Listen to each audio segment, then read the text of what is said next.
बिस्मिल्लाहिर्रहमानिर्रहीम। हज़रत अबू सईद खुदरी रज़ी अल्लाह ताला अन्हो से रिवायत है कि रसूलुल्लाह सल्लल्लाहु ताला अलैहि वसल्लम मस्जिद नबवी में तशरीफ़ लाए तो कुछ लोगों को देखा कि वो कसरत से बातें कर रहे हैं। फरमाया, काश कि तुम कसरत के साथ अपनी मौत को याद करते तो यकीनन तुम इस हाल में इस वक्त मौत को देखते। लिहाजा तुम ज्यादा से ज्यादा मौत को याद किया करो, इसलिए कि आदमी जब भी कब्रों पर से गुजरता है तो कब्रें ये 6 बातें उससे कहती हैं कि मैंने मुसाफिरत की हालत में रात बसर की है, और मैंने तन्हाई में रात बसर की है, मैंने परेशानी में रात बसर की है। अल्लाह के नबी सल्लल्लाहु ताला अलैहि वसल्लम ने फरमाया कि जब बंदा मोमिन को कब्र में दफन किया जाता है तो उससे कब्र ये कहती है, मरहबा अहलन व सहलन, बेशक तुम मुझे पसंद करते थे जब मेरे पास से गुजरते थे, अब तुम मेरे सुपुर्द हुए हो तो तुम देखोगे कि मैं तुम्हारे साथ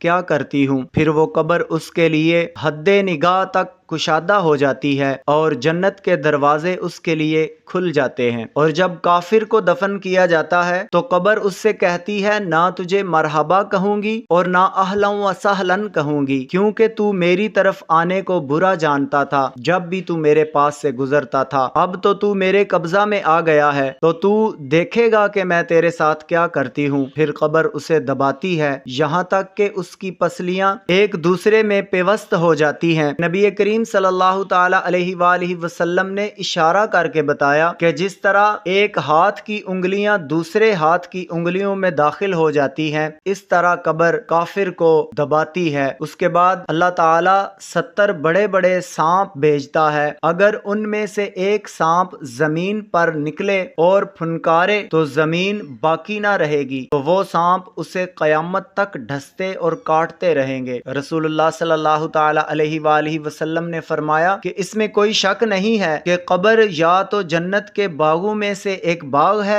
या जहन्नम के घड़ों में से एक घड़ा है। हजरत हसन बसरी रहमतुल्लाह अलैह से एक हिकायत है कि वो अपने घर के दरवाजे पर बैठे हुए थे कि एक आदमी का जनाजा आ रहा था और उसके पीछे बहुत से लोग थे, और जनाजा की चारपाई के नीचे एक छोटी सी लड़की भी दौड़ रही थी और उसके सर के बाल बिखरे हुए थे, वो रो रही थी। हजरत हसन बसरी ने उस लड़की को देखा और उठकर जनाजे के पीछे चल दिए। उस लड़की ने कहा, ऐ बाबा जान, मेरी उम्र में मेरे इस दिन की तरह का कोई भी दिन ना आएगा। हजरत हसन बसरी ने उस लड़की से फरमाया, तेरे बाप के लिए इस दिन की मानिद कोई दिन ना आएगा। हजरत हसन बसरी ने नमाजे जनाजा पढ़ी और वापस लौट आए। अगले दिन नमाजे फजर के बाद हजरत हसन बसरी अपने घर के दरवाजा पर खड़े थे तो आपने उसी लड़की को आते हुए देखा कि वो रोती हुई अपने बाप की कब्र पर जा रही है। हजरत हसन बसरी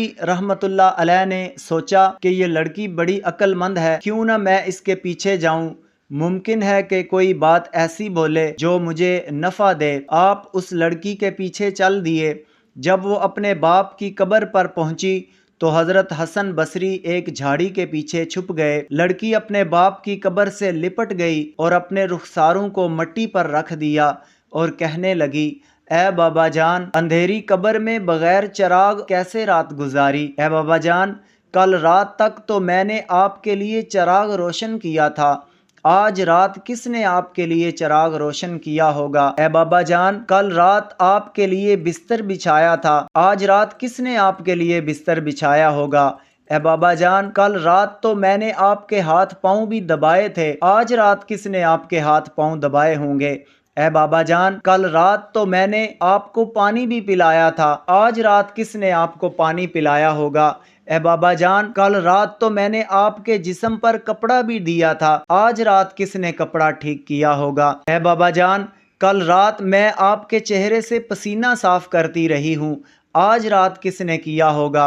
ए बाबा जान, कल रात तो आप मुझे पुकारते थे तो मैं आ जाती थी, आज रात आपने किसको पुकारा होगा और कौन आया होगा।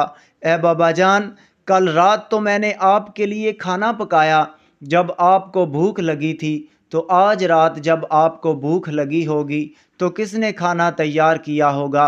ए बाबा जान, मैं कल तक आपके लिए किस्म किस्म के खाने बनाती रही हूँ, आज रात आपके लिए किसने पकाया होगा।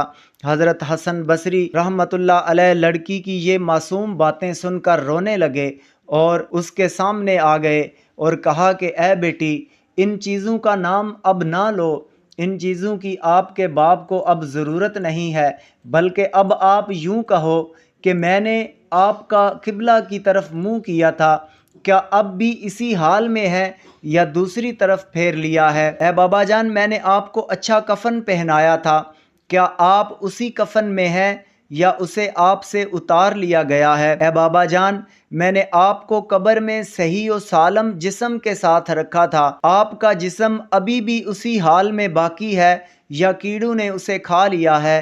اے بابا جان، میں نے علماء سے سنا ہے کہ بندے سے ایمان کے بارے میں سوال کیا جائے گا تو کوئی اس کا جواب دے گا اور کوئی مایوس رہے گا، تو کیا آپ نے ایمان کے سوال کا جواب دیا ہے یا جواب سے مایوس رہے ہیں؟